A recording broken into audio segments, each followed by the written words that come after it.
Well, let's talk now about the DOGE cuts, making them permanent by the July 18th deadline. President of the National Taxpayers Union, Pete Sepp. Pete, thanks for joining us. Great to be here. So, Pete, what are some of the highlights in the DOGE cuts that are being pushed? I'm seeing some things like HIV/AIDS. I'm seeing stuff, you have Sesame Street for Iraq. You have people with circumcisions in Africa and vasectomies in Zambia, electric buses in Rwanda. What else am I missing here that are going to be made permanent if this goes through? And why only 10 days? Lots and lots of climate change grants, lots and lots of social engineering grants being funneled through USAID, a ton of money for the Corporation for Public Broadcasting. The CPB certainly doesn't need it, gets most of its money from private sector sources or donations. Let them get it all from those things. That's how private networks actually function in this country. Media is generally not subsidized.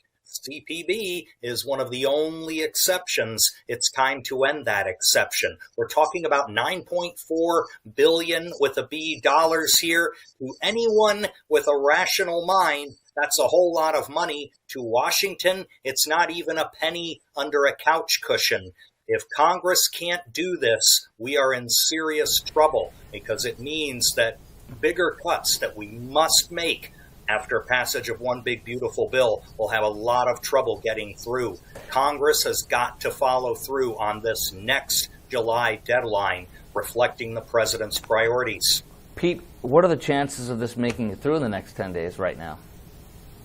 It is going to be as tough a fight, I'm afraid, as the one big beautiful bill. It will be just as close. There are Republican members of the House and Senate who are very squeamish over this. And I tell you, everyone watching out there, do not assume that because your member of Congress is a Republican or a self-professed conservative, they're going to vote for this thing. You've got to make sure they vote on it by contacting them now. Pete, the two people I'm seeing are Lisa Murkowski from Alaska, shocker, and Susan Collins from Maine, shocker.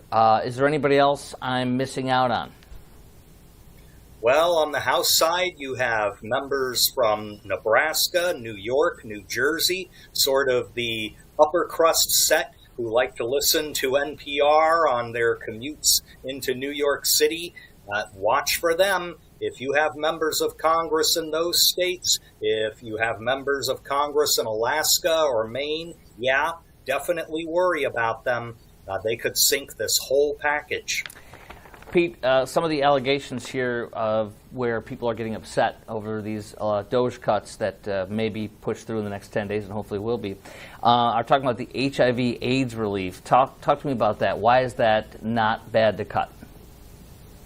Well, unfortunately, we do have to make priorities here, and HIV relief is important. If the USAID deems that so important to fund, and I should point out, all of the funding being reduced here under USAID is non-emergency, then they need to designate it emergency. Congress can debate it through the regular appropriations process. This wasn't.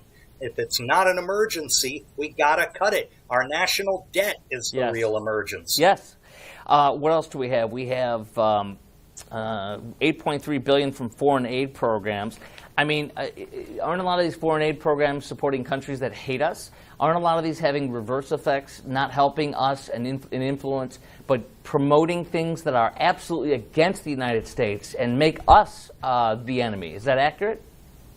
Yeah, and often against the very cultures that we're trying to help. I mean, talk about the ugly American coming in and trying to impose certain values on other countries. Sometimes this money does exactly that. Why in the world would we fund hatred that comes to us? I have two things I want to hit real fast. We got a minute left.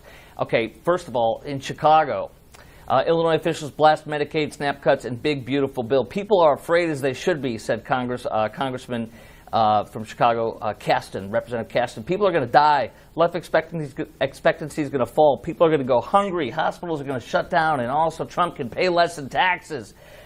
That is complete, total B to the S, in my humble opinion. Talk to me about that, and also about the tax cuts for billionaires and food stamps. You got 20 seconds, go.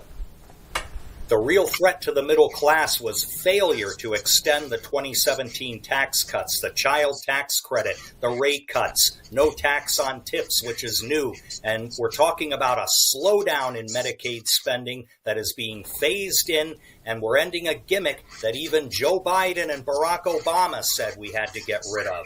So, amen, reform, Pete Sepp, thank you very much. Pete, thank you very much. The president of the National Taxpayers Union. Up next.